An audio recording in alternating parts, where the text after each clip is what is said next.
ദക്ഷിണ കൊറിയയിലെ പ്രശസ്തമായ ബുദ്ധമത ക്ഷേത്രങ്ങളിലൊന്നാണ് യാങ്സാനിലെ മിതാം ഹെർമിറ്റേജ് ടെമ്പിൾ. യാങ്സാനിലെ ചോൺ സോങ്സാൻ പർവ്വതനിരകളിലാണ് ഈ ബുദ്ധമത ക്ഷേത്രം സ്ഥിതി ചെയ്യുന്നത്. ക്ഷേത്രത്തിന് ഏകദേശം 2 കിലോമീറ്റർ മുമ്പ് വരെയേ വാഹനങ്ങൾ വരികയുള്ളൂ. പിന്നീട് കാൽനടയായി വേണം മുകളിലേക്ക് കയറാൻ. AD 617-686 കാലഘട്ടങ്ങളിലാണ് മിതാം ഹെർമിറ്റേജ് ആദ്യമായി സ്ഥാപിച്ചതെന്ന് കരുതപ്പെടുന്നു. അമിതാഭ ബുദ്ധന്റെ ശിലാപ്രതിമയാണ് ഇവിടെ പ്രതിഷ്ഠിക്കപ്പെട്ടിരിക്കുന്നത്.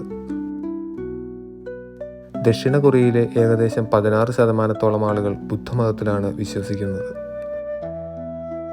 ഇവിടുത്തെ ഏറ്റവും മുകളിലുള്ള ഹെർമിറ്റേജിൽ നിന്നും നോക്കിയാൽ യാങ്സാൻ സിറ്റിയുടെ മനോഹരമായ വ്യൂ കാണാൻ സാധിക്കും. ഹൈക്കിംഗ് ഇഷ്ടപ്പെടുന്നവർ തീർച്ചയായും കണ്ടിരിക്കേണ്ട സ്ഥലങ്ങളിലൊന്നാണ് മിതാം ഹെർമിറ്റേജ് ബുദ്ധ ടെമ്പിൾ.